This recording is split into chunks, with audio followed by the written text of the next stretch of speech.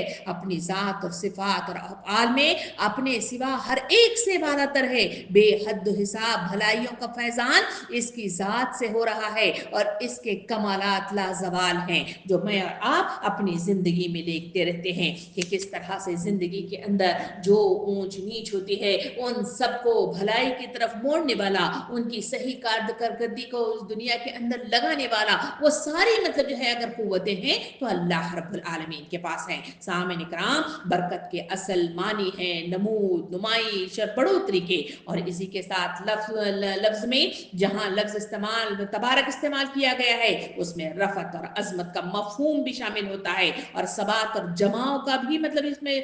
مفہوم شامل ہو جاتا ہے۔ پھر سب مفہومات کے ساتھ خیر اور بھلائی کا تصور لازماً اس میں شامل ہو جاتا ہے، اور اللہ کی نہایت بابرکت ہونے کا مطلب یہ ہے کہ ان کی خوبیوں اور بھلائیوں کا کوئی حد اس میں موجود نہیں ہے، بے حد و حساب خیرات اس کی ذات سے پھیل رہی ہیں، اور وہ سب مطلب جو ہے بلند و بالا تر ہستی کے ذمے ہے، کہیں جا کر اس کی بلندی ختم نہیں ہوتی، اس کی یہ بھلائی اور رفعت مستقل ہے، عارضی نہیں ہے، کبھی اس کو زوال نہیں آتا ہے، جتنا ہم اس کا اندازہ کریں اس سے زیادہ اس کو ہم پا رہے ہیں، حتیٰ کہ اس کے خیرات کا سلسلہ کہیں جا کر ختم نہیں ہو رہا ہے۔ اس معنی پر غور کر کے دیکھا جائے تو یہ بات سمجھ میں آتی ہے کہ تخلیق انسانی کے مراتب بیان کرنے کے بعد فتبارک اللہ کا مطلب جو ہے جو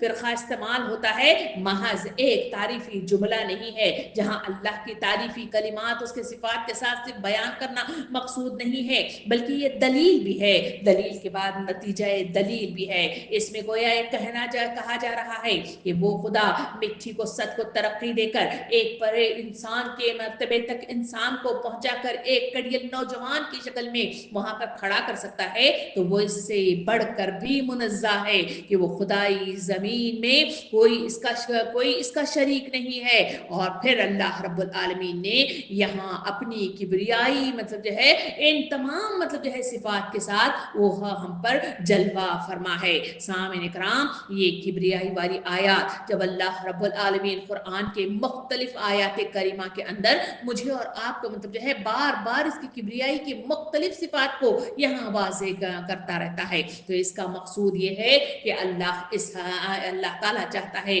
کہ انسان اس کی کبریائی کو تسلیم کر لے، تب اس کی کبریائی کو تسلیم کرے گا، اس کی تمام کارکردگی پر یقین کرے گا، اور تمام مطلب جو ہے کما حقہ اس پر یقین کامل کے ساتھ جب آگے بڑھنے لگ جائے گا تو پھر شرک جیسے گناہ سے وہ پاک ہو جائے گا، کسی کے آگے گھٹنے ٹیکتے ہوئے، کسی کے آگے سجدہ ریز ہوتے ہوئے وہ اپنے آپ کو بچا لے گا، اور ایک خدا کی طرف رجوع ہو کر جب وہ آگے بڑھے گا تو اس کے لیے عقائد میں مضبوطی آئے گی، اس کو خدا کو پہچاننے میں آسانی آئے گی، اور اسی کے نتیجے میں وہ اللہ رب العالمین کو ڈھونڈ نکال کر اس کی طرف آگے بڑھنے میں اسے